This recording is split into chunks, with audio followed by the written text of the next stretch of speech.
Aujourd'hui, j'ai envie qu'on aborde le flip un peu avec toutes les connaissances que j'ai pu accumuler, et on va essayer de se fixer sur les principaux défauts que j'ai pu rencontrer moi dans les cours que je donne et que je vois les plus souvent dans l'apprentissage du flip. Alors avant même de parler du flip, je pense que c'est hyper important qu'on voit les défauts qu'on a sur le ollie. C'est souvent les mêmes qui vont nous gêner sur le flip. Je pense que c'est important de parler du pop. On va souvent focus sur un conseil qu'on entend souvent, c'est pop plus. Pop plus, c'est un faux ami. Popper plus, ça met un sentiment de force, ça demande de tenter d'appuyer plus fort sur sa board pour la faire monter plus haut. Ça, c'est une mauvaise conception de l'idée. Le pop, c'est un rebond. On ne peut pas forcer un rebond. Je vais faire la démonstration avec la balle de basket. Quand je jette la balle par terre, si je la colle, si j'accompagne avec ma main contre le sol, la balle ne remontera pas. Et du coup, on perd cet effet de rebond qui permet à la planche de monter. Ce qu'il faut faire, c'est jeter la board dans le sol. Popper plus, c'est pas une solution. Par contre, nous, ce qui va nous intéresser, c'est monter plus les genoux.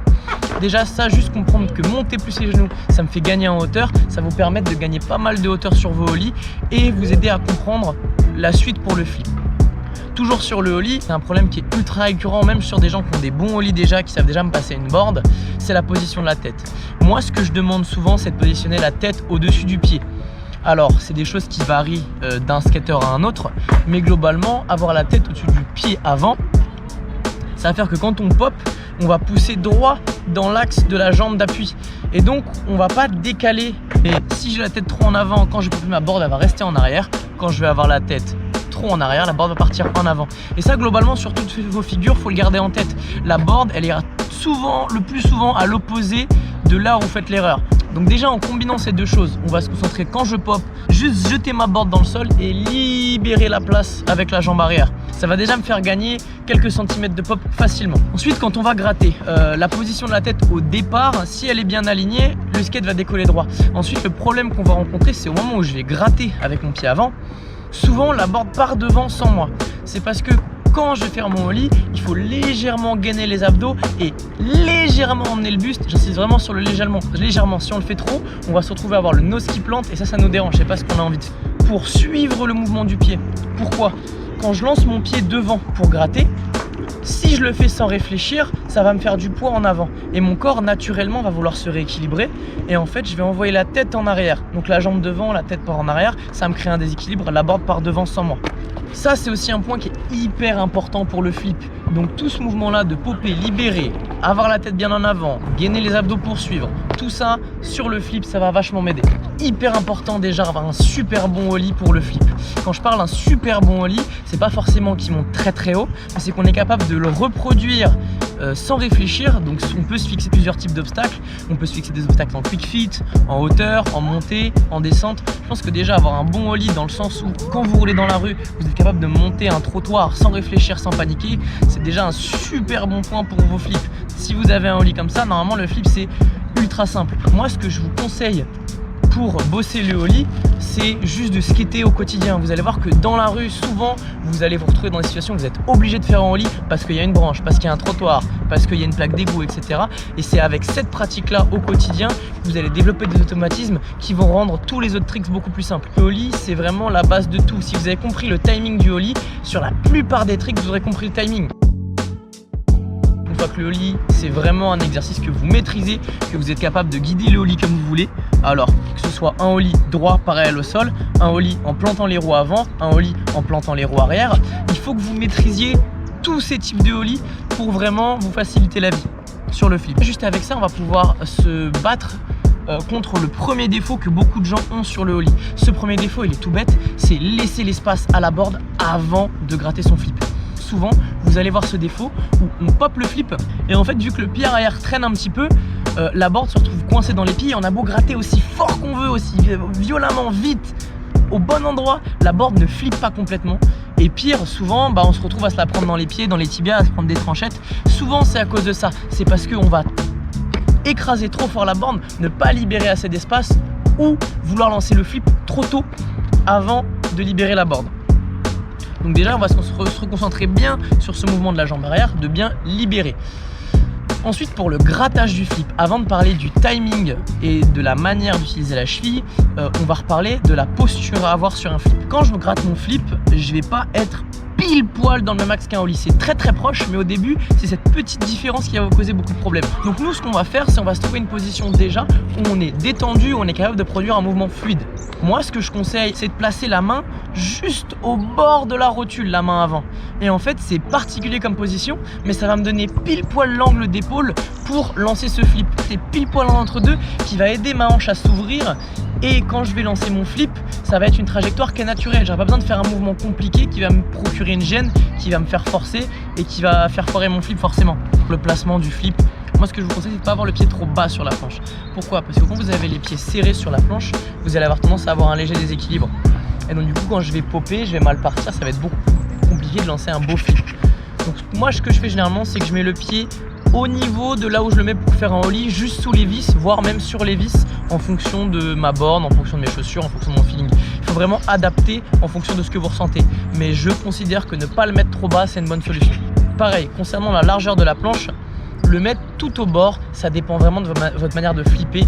Avoir le pied tout au bord de la planche, juste les orteils, ça demande déjà d'avoir un bon équilibre sur la pointe de pied. C'est pas tout le monde qui a ça. Et ça demande d'être très délicat sur le flic. Et vous allez voir que c'est un point qui est vachement compliqué. Pour lancer le flip, on va se concentrer maintenant sur vraiment, les Anglais appellent ça le flick, ce petit mouvement de cheville où on va venir attraper le bord du nose et lancer un flip sur la board. Il faut savoir que c'est un mouvement qui ne se force pas assez naturellement sur la cheville. Si vous la tirez dans un sens, elle va vouloir revenir normalement. Le problème, c'est quand on va venir faire un flip en forçant trop, la cheville elle va être d'un seul bloc derrière la board et vous n'allez pas lui donner ce petit fouetté qui va lancer complètement le flip. Moi, ce que je conseille, c'est vraiment de se concentrer sur bien positionner la tête avant de popper, lever la jambe arrière et une fois que je suis au sommet, que j'ai bien levé mes genoux, je donne ce petit fouetté de cheville qui va lancer mon flip correctement. Si vous arrivez à vous concentrer là-dessus, vous avez déjà compris 80% de la figure. Une bonne position de la tête, bonne position des épaules, bon pop, fouetté de cheville, vous avez déjà, pour moi, fait une des plus grosses parties de la technique du flip. L'exercice que vous pouvez faire, c'est l'exercice que vous avez déjà vu à peu près partout, c'est lancer le flip et le replaquer uniquement avec la jambe arrière. Je conseille vivement cet exercice. Pourquoi? Parce que le flip, quand on va le lancer, on va toujours le catcher avec la jambe arrière. Si vous êtes déjà capable de le catcher avec la jambe arrière, ça fera que vos flips plus tard, ils seront de meilleure qualité, vous serez plus capable d'avoir un catch maîtrisé. Ensuite, il faut vous souvenir de ce qu'on a vu sur le ollie. Quand je lance mon flip, la position de ma tête au départ va un peu guider la manière dont il peut partir. Si j'ai la tête trop au milieu, elle risque de partir devant, trop devant, elle risque de partir derrière, etc. etc. Et on se souvient du mouvement qu'on a cité sur le ollie, de vraiment guider avec le buste en serrant les abdos pour suivre ce pied avant et pas se faire éjecter. Pour la replaque, moi ce que je conseille, c'est d'essayer de ramener les deux genoux à la poitrine pour retrouver une position neutre dans les airs, légèrement groupée au-dessus de la planche. Si je me retrouve avec une jambe éloignée, c'est vachement plus compliqué de récupérer mon équilibre pour pouvoir replaquer. Donc, finir ce flip, ramener le genou à la poitrine et replaquer. Et ensuite être très souple sur la replaque. Le gros problème que beaucoup de gens ont, c'est mettre les deux pieds dessus. C'est normal, c'est une étape qui fait vachement peur. Les premiers flip tricks, il y a la tranche qui rentre en compte. Il faut vraiment prendre le temps de le faire, d'essayer d'un peu piéger son esprit pour la replaque. Il y a plusieurs méthodes.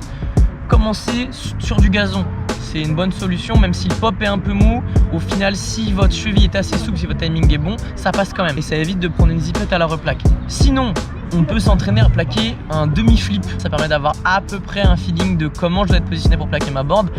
Et avec un peu de chance, vous allez vous planter, faire un flip complet. Il faut savoir, dans tous les cas, sur tous vos tricks, c'est la replaque. Je ne pousse pas ma board sur le sol, je retombe dessus et j'essaie d'être le plus souple possible.